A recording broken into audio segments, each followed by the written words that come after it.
देखो जब राजा और उन्होंने कहा भाई इसको कोई ज्ञानी पुरुष त्रिकालदर्शी महात्मा जिनके पास दिव्य दृष्टि होगी महाराज वही देख करके आपको पूर्व जन्म का आपकी जन्म कुंडली बताएंगे। तो राजा विक्रम ने कहा आपकी जानकारी में कोई है?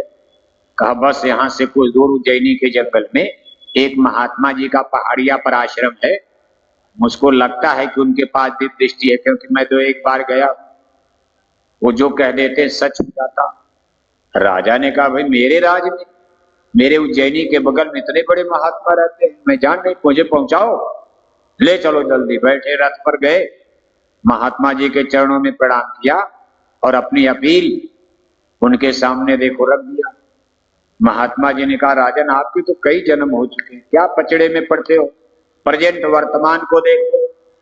तो राजा विक्रम ने कहा भाई कई जन्म नहीं महाराज, मुझे केवल इतना बता दीजिए, मैं राजा बना एक जन्म का तो बता दीजिए, राजा मैं किस कर्म से बन गया पुण्य। तो जब बड़ी उन्होंने जिद किया तो महात्मा जी ने कहा अच्छा चलो राजन मैं बताता हूं। अब देखो बता रहे उनके पूर्व जन्म कहा महाराज इसके पहले आपका जन्म उज्जैनी के इसी जंगल में एक आदिवासी कोलभील गरीब घर में हुआ था। आपके माता पिता गरीब, अति गरीब, महागरीब, मकान के नाम पर टूटी झोपड़ी, जमीन के नाम पर कुछ नहीं, किसी तरह मेहनत मजदूरी करके आपके परिवार का पेट पर आपके पिता पालते थे। घर में 5 लोग थे, आप 2 भाई थे, एक बहन, एक माता, एक पिता, कुल 5 लोगों का परिवार था। किसी तरह गुजर बसर चल रहा था। हे महाराज एक बार उज्जैनी नगरी में भयंकर सूखा पड़ गया, जनता त्राही माम करने लगी, अन्न की कमी हो गई, अकाल, लोगों के चूल्हे पर रोटी पकना बंद हो गया। कई कई दिन लोग उपवास करने लगे, आपके घर में भी कई दिन से उपवास चल रहा था। आपके पिताजी ने कहीं से जुगाड़ करके मेहनत करके थोड़ा मोटा अनाज लाए, माँ ने आपकी आटा बनाया, रोटी बनाई और 5 मोटी मोटी रोटी। उस जमाने में लोग मोटी रोटियां खाते थे क्योंकि ज्यादा खाते थे, 10-10 किलो, 5-5 किलो आटा ऐसे घोल कर लोग पी जाते थे। कच्चा आटा थोड़ा गुड़ डाला, घोल दिया, 5 किलो। बताओ 5 किलो की रोटी बनाने में तो आपका आज के जमाने में हाथ दुख जाएगा। इस समय जैसी रोटी आप खाते हो इस तरह की रोटी बनाओ तो लोग 200, 300 रोटी उड़ा जाएंगे। 10-10 किलो तो देसी गुड़ खा जाते थे लोग उस जमाने में, क्योंकि लेकिन शरीर में ताकत भी थी। पेड़ उखाड़ देते थे, हाथी से लड़ जाते थे, शेर को फाड़ डालते थे, जमीन से पेड़ उठा करके, बड़े बड़े पत्थर उठाकर देखो किले महल, क्रेन का जमाना नहीं था, लेकिन आज आप चित्तौड़गढ़ का किला, कालिंजर का किला, कहीं जाकर के देखो आप झांसी का किला, इतने वजनदार पत्थर उठा करके इतनी ऊंचाई पर और महल किला बना डालते थे, ताकत भी थी। तो 5-5 मोटी रोटी बना करके रखा। अब घर के बाहर ही ऐसे लोग खाने बैठ गए, तब तक एक दिन गरीब भिखारी पेट पीट सट करके एक था, कई दिन का भूखा दुखा आदमी ऐसे लाठी लेकर नंगा बदन गड़गड़ गड़गड़ कांपता हुआ उनके झोपड़ी के सामने से गुजर रहा था। इन लोगों की रोटी देखकर उसको लालच आ गया, उसने हाथ जोड़कर फिर क्या, बाबूजी एक टुकड़ा हमको भी दे दीजिए, अगर आज रोटी नहीं मिलेगी तो मैं मारा जाऊंगा, जिंदा नहीं बचूंगा, कई दिन का भूखा हूं। अब इनके जो पिताजी थे वो गुस्से में आ गए, डांट दिया उसको, भागो यहाँ से, रोटी लेने। फिर भी भिखारी नहीं गया, हाथ जोड़ दे दीजिए। तब तक माता को गुस्सा आया, उसने भिखारी को गाली देना शुरू कर दिया, फिर भी नहीं गया। तब तक बहन को गुस्सा आया, उसने कहा जा कहीं टट्टी खा ले, मैला खा ले, बड़ा रोटी खाने आया, फिर भी नहीं गया। तब तक भाई को गुस्सा आया, उसने एक डंडा उठाया और भिखारी को मारा, जमीन पर गिरता, उसके घाचोट लगती है, रोता है, दर्द होता है, फिर भी हाथ जोड़कर बाबूजी अच्छा एक टुकड़ा दे दीजिए, कोई देने को तैयार नहीं। तो महात्मा जी कहते हैं कि महाराज उस समय आप सबसे उम्र में छोटे थे, आपको ये दृश्य देखकर दया, आपने अपने हिस्से वाली पूरी रोटी उठाकर भिखारी की झोली में दान कर दिया। ले जा, एक टुकड़ा नहीं, तू पूरी रोटी ले जा, मैं फिर भूखा रहूंगा। भिखारी आपको लाख दुआ देता हुआ निकल, वो तो निकल गया। भगवान आपको राजा बना दे, भगवान आपको दानी बना दे, ईश्वर परमात्मा आपको बहुत बड़ा राजा बना दे। ये कहता भिखारी तो चला गया। हे महाराज, ईश्वर ने, परमात्मा ने इसको नोटिस में ले लिया और एक रोटी के बदले आपको उज्जैनी का राज उसी दिन लिख दिया गया। अगले जन्म में तू राजा बनेगा, एक रोटी के बदले में राजा। अब एक रोटी का मतलब पूरा दे दिया। यहाँ रोटी का सवाल नहीं है, पूरा दे दिया। भिखारी तो चला गया, घर वाले लगे डांटने, कहा बड़ा दानी बनता है, अरे दिया भी तो थोड़ा दिया होता, पूरी रोटी उसी को दे दिया, अब तू क्या खाएगा, हम लोग अपने हिस्से के सब लोग भूखे हैं। लेकिन माँ को दर्द होता, माँ ने अपनी रोटी दे दिया, खा ले, लेकिन महाराज आपने इनकार कर दिया, कहा दान मैंने किया, आज इस दान के नाम पर मैं फिर उपवास करूंगा। और उस दिन आप भूखे सो गए। माँ के लाख कहने के बाद भी आपने एक टुकड़ा रोटी नहीं खाई और सब कुछ भिखारी को दान देकर एक रात आपने और उपवास कर दिया। घर वाले तो रोटी खाए, लेकिन आपने उपवास कर दिया। हे महाराज, इसी के बदले ईश्वर ने आपको उज्जैनी का राज प्रदान कर दिया। ये कहकर महात्मा जी चुप हो गए। तो राजा विक्रम ने कहा महाराज मेरा तो बता दिया, और मेरे वो भाई बहन कहाँ गए? उस जन्म के भाई बहन, इस जन्म के भाई बहन तो आई है, उस जन्म के जो मेरे भाई थे, मेरे माता, मेरे पिता। महात्मा जी ने कहा राजन उनके बारे में मत पूछो। कहा नहीं महाराज बताना पड़ेगा। कहा अच्छा बैठो रथ पर। रथ पर बैठा करके उज्जैनी नगरी की तरफ चले। जब उज्जैनी नगरी के महल के दरवाजे पर पहुंचे, एक कुतिया लगी जोर जोर से भूखने। तो महात्मा जी ने कहा राजन इस कुतिया को गौर से देखो, यही तुम्हारी पिछले जन्म की मां रही है, जिसने भिखारी को रोटी नहीं दिया बल्कि गाली देना शुरू कर दिया। आज भगवान ने नाराज होकर इसको कुतिया का जन्म दे दिया।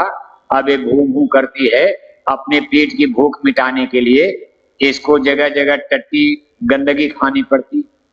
फिर आगे बढ़ते हैं, एक भिखारी लाठी लेकर और ऐसे भीख मांगता हुआ नगर में घूम रहा। महात्मा ने कहा राजन इसको गौर से देखो, यही भिखारी पिछले जन्म में आपका बाप था। आज भगवान ने इसको भिखारी खुद बना दिया। अब इसको पता चलेगा कि पेट की भूख कैसी होती है।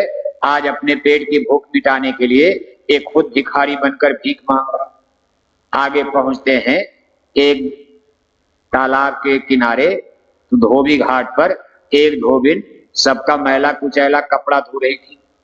महात्मा जी कहते राजन इस धोबिन को गौर से देखो, यही पिछले जन्म में आपकी बहन रही है, जिसने भिखारी को कहा था जा कहीं टट्टी खा ले, मैला खा ले। भगवान ने नाराज होकर आज इसको ऐसी सजा, ये पूरे गांव जवार का मैला कुचैला टट्टी पेशाब धोती है, कपड़ा गंदा, ये जीवन भर धोती रहेगी।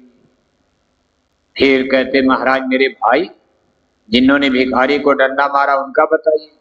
अरे कहा महाराज उनको नहीं देख पाओगे क्योंकि मृत्यु लोक में नहीं है, उनको ईश्वर ने नरकों में डाल दिया। जिन्होंने भूखे भिखारी को डंडा मार दिया उनको परमात्मा ने और कठिन सजा दिया है, वो नरकों की आग में जल रहे हैं। हे महाराज मैं आपको दिव्य दृष्टि देकर नरक को दिखा सकता हूं, लेकिन अपने भाई की तकलीफ देखकर आपका होश उड़ जाएगा, बर्दाश्त नहीं कर पाओगे। इतनी बड़ी उनको सख्त वहां सजा दी जा रही।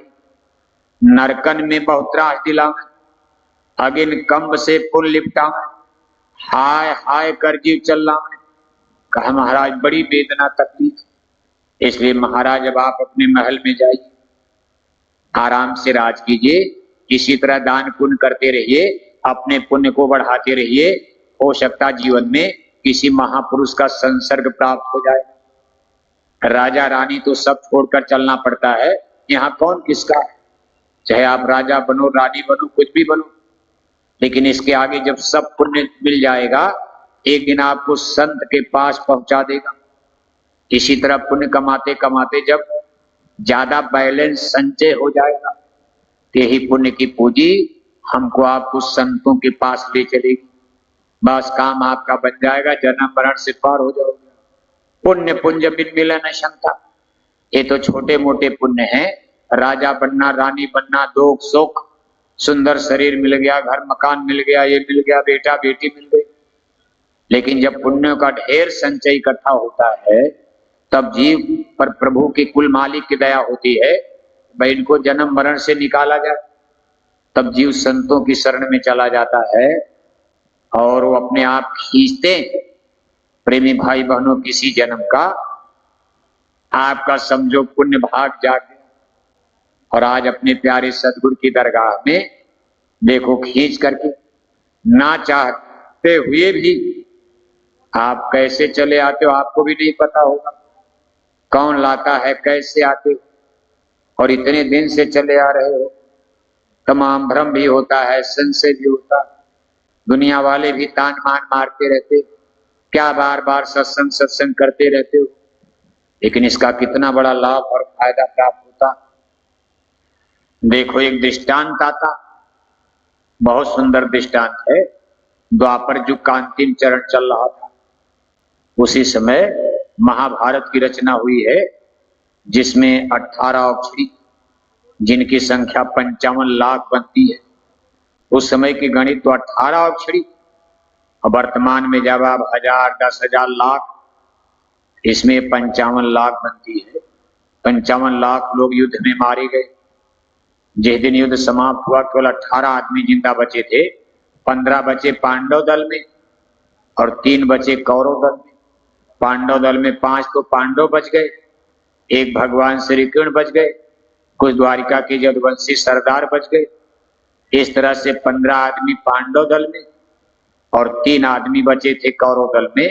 अश्वत्थामा, जो गुरु द्रोणाचार्य के पुत्र कहे जाते हैं, फिर कुल गुरु कृपाचार्य, कृत ब्रह्मा, ये 3 लोग कौरव दल में, जिनकी सेना समुद्र की तरह विशाल। उस कौरव दल में केवल 3 आदमी बचे। कौरव दल के सामने जिनकी सेना बहुत कम, छोटी, उस पांडव दल में 15 आदमी जिंदा बच गए। यानी ये बहुत भयानक युद्ध है। धरती का माना जाता है करीब करीब सारे राजवंश खत्म हो गए थे। तमाम राजा राजकुमार मारे गए, हजारों लाखों रानियां 18 दिन में राण बेवा विधवा हो गई। इसके बाद दूसरी घटना होती है द्वारिकापुरी में, जब 56 कोट यदुवंशी आपस में लड़ मरे। कोटि माने करोड़ नहीं, उस समय यदुवंशियों के 56 वंश यानी गोत्र थे, जैसे कुकर वंश, भोज वंश, वृश्चिक वंश, सूरसेन वंश। जैसे इस समय भी आप तमाम यादव में, हर जात में होता गोत्र। अब यादव में तमाम देखते हो, यादव यादव यादव के यहाँ जाएंगे, जिन्हें सीधे शादी करने यादव लिखा है, कहेंगे भाई आप कौन यादव? कमहरिया यादव, घोष यादव, धड़ोर यादव, ग्वाल यादव, ग्वाला यादव कि गोपाल यादव। उसमें गोत्र इसी तरह से द्वापर काल, ये 5000 वर्ष पहले की कहानी है। उसमें यादव वंश में 56 गोत्र वंश चलते थे। वृश्चिक वंश में भगवान श्री कृष्ण का अवतार इसी मथुरा में अपने सगे मामा कंस की जेल में देखो हुआ था। वृश्चिक वंश ये भी यादव वंश की शाखा थी। इस तरह से 56 गोत्र उनका था, और ये 56 गोत्र के सरदार द्वारिकापुरी, वहां इनका युद्ध हुआ था सब लड़ करके। क्यों युद्ध हुआ? कि भगवान कृष्ण के बाद नेता कौन बनेगा। भगवान कृष्ण तो सर्वमान्य थे, सब मान गए उनके, लेकिन भगवान कृष्ण के बाद सेकेंडरी स्तर पर दूसरी लाइन में कौन नेता बनेगा, यदकुल का नायक, प्रेसिडेंट, अध्यक्ष, इन गोत्रों में बैलेंस नहीं, एग्रीमेंट नहीं हो पाया। वृश्चिक वंश में भगवान कृष्ण, अब उनके देखो 59 पुत्र पैदा हुए, 8 रानियां। भगवान कृष्ण की खुदे मलट्टी बड़ी थी, 59 लड़के, 8 रानियां। 8 रानियां, कुछ का नाम जैसे सतभामा, जामवंती आप सुनते रहते हो, इस तरह उनकी 8 रानियां थी, और 8 से 59 पुत्र, नाती पोता भी हो गए थे। इतनी बड़ी उनकी खुदे मलट्टी, गद भाई दादा की गद्दी हम लेंगे। दूसरे वंश वाले कहते थे वृश्चिक वंश के अलावा कुकर भोज वाले, नहीं भाई अब कि हमको ट्रांसफर किया जाए। सूरसेन वंश के कहने लगे नहीं हमारे सरदार को ट्रांसफर किया जाए। किसी और वंश के लोग कुकर वंश, भोज वंश, सब अपना अपना इसी बात को लेगा। और फिर उन लोगों की गंदी आदत शराब पीने लगे थे। भगवान के ने बहुत समतो अंतर्जामी थे। कभी देखो एक बार महाभारत हो गई, राजा मर गए, वही गलती आप कर रहे हो, ऐसा नहीं कि मैं आपको छोड़ दूंगा, रिश्तेदार बिरादरी मानकर दंड मिलेगा। नहीं लोग समझ पाए, शराब पीने लगे, मांस खाने लगे, बहन बेटियों की इज्जत आबरू द्वारिकापुरी में नष्ट करने लगे। भगवान के ने कहा जाओ द्वारिका डूब जाएगी। अभी देखो गुजरात की तरफ तूफान आया, बिपरजॉय, कितना बड़ा नुकसान। इसी तरह तूफान आया, भगवान के इनका किला, महल, पूरी द्वारिका नगरी उसी में समुद्र में डूब गई। आज भी उसके अवशेष समुद्र में नीचे देखे जाते। वो तो इस समय जो मंदिर वंदिर बना है सब बाद में नकली रेडीमेड बनाया गया, सब द्वारिका डूब गई। यदुवंशी सरदार आपस में लड़ भिड़ कर मर गए। इसको कहते 56 कोटि यदुवंशियों का विनाश। 56 करोड़ नहीं, 56 करोड़ आदमी बहुत होता। अभी 10-20 लाख आदमी एक जगह आ जाए तो कहां टट्टी करेंगे, कहां पेशाब करेंगे, कहां रोटी, कहां पानी। अब 56 करोड़, गुजरात में कौन ऐसा मैदान है 56 करोड़ खड़ा हो जाए। इसलिए 56 कोटि माने 56 वंश के सरदार, जो भी 10-5 हजार वहां जुटे थे पंचायत में, 1000-2000 सब लड़कर मरे। उसका रिएक्शन गांव में हुआ तो गांव में झगड़े हुए। बाद में सब गांव गांव में झगड़ा बढ़ा और बहुत लोग मारे गए थे। यहीं से यदुकुलों का, यादव कुल का संगठन, ऑर्गेनाइजेशन टूट गया। यदुकुल का जो महासंघ था यही टूट गया था। इसके बाद ये चिथड़े हो गए थे, फिर ये जम नहीं पाए और आज तक नहीं जम पाए। बहुत बड़ा नुकसान। अब इन सब घटनाओं के बाद तब देखो भगवान के को बहेलिया ने बाण मारा, उनके भी जाने का समय हुआ, बाण लग गया, घायल पड़ गए कि अब मैं जाऊंगा, बचूंगा नहीं। हस्तिनापुर से पांडवों को बुलाया गया। अर्जुन को बहुत मानते थे, जबकि दोनों के वंश अलग थे। अब लेकिन भगवान के उनके सगी बहन सुभद्रा की अर्जुन से शादी थी, हो गई थी। जहां अभिमन्यु ने जन्म लिया, भगवान के उनके सगे भांजे अभिमन्यु थे, जो महाभारत में छोटी उम्र में 16 वर्ष में मार दिए गए।